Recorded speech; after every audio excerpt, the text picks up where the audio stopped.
Coucou mes amours, bienvenue sur ma chaîne, j'espère que vous allez bien. De mon côté, tout va très bien. Je souhaite bienvenue à mes nouveaux abonnés et pour mes anciens abonnés, faites comme chez vous.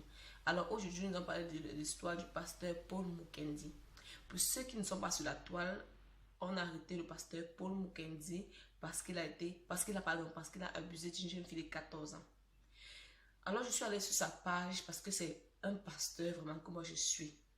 Que moi j'aime suivre ses prédications, que j'aime suivre aussi ce qu'il dit, parce que ce qu'il dit vraiment, ça te donne envie au moins de cultiver l'amour autour de toi. Donc moi j'aime bien suivre ce pasteur-là. Il y a ce pasteur, il y a le pasteur Machelo que moi j'aime bien suivre sur les réseaux sociaux. Donc moi je suis une de ses abonnés et moi je suis son follower. Donc alors j'ai été surprise que mais comment un pasteur renommé puisse être dans un sale coup, dans une sale chose de la sorte. Alors, je suis allée sur la page du pasteur. Il y a un autre pasteur, je ne sais pas si c'est son collègue, qui a fait une vidéo en disant que non, il est victime d'un coup monté. Et à côté de cela, je me suis rendu compte qu'il y a plein de personnes, on est en train de lui jeter la pierre, on l'insulte, on le traite de pédophile, on l'insulte, on mélange tous les pasteurs et tout. C'est vrai que tous les jours sur ma chaîne, moi je parle de faux pasteurs. Et j'aimerais vous dire une chose, interpeller mes frères et sœurs. Avant d'accuser quelqu'un, il faut avoir les preuves. Moi, je ne peux pas faire la vidéo en disant que non, il a abusé, ou il a... Parce que moi, je n'ai pas vu, personne n'a vu quand il abusait de la fille. Personne n'a vu quand, quand les choses se sont passées. C'est le témoignage, la parole de la fille contre celui du pasteur. Et nous savons que nous sommes dans un monde où il y a deux cas. Il y a un côté où il y a le point où il peut être coupable et l'autre point où il peut être non coupable. Je parle du côté où il est coupable. Vraiment, si le pasteur Paul Mukendi est coupable de cet acte, vraiment qu'il soit puni sévèrement par la loi. Je dis bien qu'il soit puni sévèrement par la loi s'il est coupable. Mais le côté où il peut être non coupable, nous sommes dans un monde où il y a plein de manipulations. Nous sommes dans un monde où plein de prisonniers comme ça là, sont en prison et ils sont innocents. Nous sommes dans un monde où il suffit que tu commences à briller toutes sortes de rumeurs sortent sur vous. Alors je ne fais pas cette vidéo pour soutenir, pour supporter le pasteur. Non, moi je ne le supporte pas. Mais ma petite expérience m'a fait comprendre que il suffit que tu brilles un peu pour que toutes sortes de rumeurs sortent autour de toi. Nous allons y avoir des vidéos. Il y a eu plein d'enfants ici qui ont été manipulés. Parce qu'il faut aussi voir le côté positif, le côté négatif. Il faut aussi voir aussi le côté... Il faut aussi accepter que non, comme c'est le pasteur, comme c'est ceci, on dit que oh, le pasteur, il est coupable et tout. On ne peut pas dire qu'il est coupable parce qu'une personne s'est levée et dit que non, il a fait ça. Il faut aussi qu'on mène les enquêtes.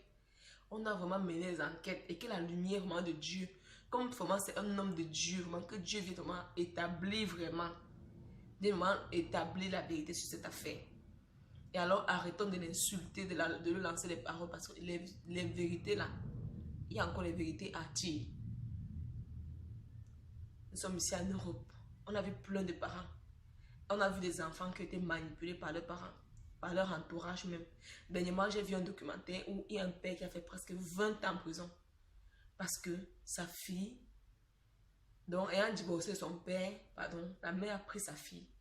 Et la fille allait passer le week-end chez le père et tout. Donc, paraît-il que quand la fille allait chez le père, la fille rentrait reporter ce qui s'est passé à la maison, chez son père, à la mère. Paraît-il que le père avec notre copine et tout, la mère n'était pas contente. La mère est partie, la mère a monté la fille. La fille allait à la police dire que non, son père lui fait des attouchements. Lui faisait des attouchements quand elle allait là-bas. Alors que c'était faux. Après 20 ans, que la fille a dévoilé, elle était déjà maman déjà, qu'elle a dévoilé la vérité. Son père avait jugé 20 ans en prison. On a vu aussi le cas où il y a dernièrement ici en Italie, il y a une fille qui avait son copain, une jeune fille de 15 ans qui avait son copain. Le père ne voulait pas de ce copain, le père était contre. Il a dit que même si c'est comment, je n'accepterai jamais, je veux plutôt voir le gars. La fille elle a la police. dit que non, quand j'étais petite, papa me touchait ici, le tocava, quoi. On a porté le peu mis en prison. Donc, comme ça peut être vrai qu'il soit victime d'un chantage, comme ça peut être vrai qu'il soit victime d'une manipulation, et comme ça peut être aussi faux. Parce que nous connaissons, il y a des pasteurs ici qui font des choses pas normales du tout. Car quand on dit on est homme de Dieu, vraiment on doit faire des choses, on doit vraiment faire des choses comme Dieu le demande. Parce que tu ne peux pas être homme de Dieu et te permettre de toucher, de faire du mal aux enfants de Dieu. Non, là c'est contre. Là c'est contre la volonté de Dieu. Mais n'oublions pas aussi que on doit prier pour avoir l'esprit du discernement. Parce qu'on peut être là, on dit non, il a abusé de la fille et tout, alors qu'il est victime d'un complot. Comme ça peut être vrai, comme ça peut être faux, qu'effectivement il a fait. Alors comme je le dis, si vraiment il a fait, vraiment que sa peine, donc que ta peine soit même plus lourde, parce que lui là, il n'est pas censé faire ce genre d'erreur. C'est vrai que la chair est faible, mais quand tu es homme de Dieu, il y a quand même des choses que tu ne peux pas faire. Quand ça te touche là, si tu sens que ça n'est pas ça, on connaît. Quand tu es homme de Dieu, tu pries, tu sais que non, ça c'est bien. Tu as quand même l'esprit du discernement, tu sais que ça c'est bien, ça c'est mauvais. Quand l'esprit même là vient, l'esprit du mauvais vient dans ta tête, tu pries ton Dieu de retirer la tentation. Quand chacun, la chair est faible, tout le monde a son côté faible. Mais pas arriver au niveau où tu vas te retrouver en train d'abuser d'une petite fille. Donc, vraiment que le mieux soit fait sur cette histoire, si vraiment le pasteur Paul Mukendi est vraiment coupable, qu'il soit puni sévèrement par la loi. Mais s'il n'est pas coupable, que la vérité se rétablisse. J'espère que cette petite vidéo vous a plu. Surtout, n'hésitez pas à vous abonner. Et entre-temps, je vais mettre une petite vidéo où on entend arrêter le pasteur et tout. Coupable. C'est le verdict qui est tombé ce matin au Palais de justice de Québec. J'ai beaucoup de respect pour la femme.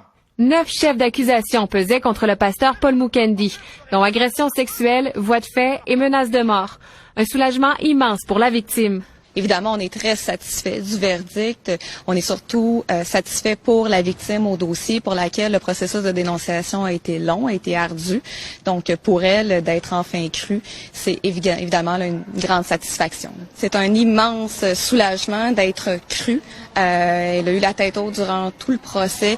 C'est un procès qui a été difficile. J'ai parlé de son processus de dénonciation. Donc, évidemment, pour elle, là, c'est un moment là, qui est très, très positif pour elle. Aujourd'hui âgée de 31 ans, la jeune femme a été victime de Mukendi pendant 14 ans. Les gestes se sont produits entre 2002 et 2016. C'est sa mère qui l'aurait offerte en offrande au pasteur. Les premières agressions sexuelles ont débuté lorsqu'elle était mineure. La couronne a demandé une détention immédiate, ce qu'elle a obtenu. Paul Mukendi a donc quitté le palais de justice cet après-midi, menottes au poignet. Donc, compte tenu des verdicts de culpabilité qui ont été rendus, nous estimions que l'ensemble des circonstances, particulièrement le dernier événement qui avait été reproché à monsieur l'accusé et l'ensemble des circonstances des infractions faisaient en sorte que la détention immédiate s'imposait pour ne pas miner la crédibilité du système de justice. Paul Mukendi reviendra en cours à la fin de l'été pour connaître sa peine. Pour le chef numéro 2, qui est d'exploitation sexuelle, il y a une peine minimale et évidemment, il y aura une peine globale d'imposer pour l'ensemble des 9 chefs d'accusation, qui sera certainement là, une peine de détention de longue durée qui sera recommandée par le poursuivant au juge. Rappelons que les jurés étaient séquestrés depuis le 25 juin dernier, sans savoir que d'autres femmes ont aussi affirmé avoir été victimes d'abus sexuels de la part de l'accusé. Pascal Robitaille, TVA Nouvelles, à Québec.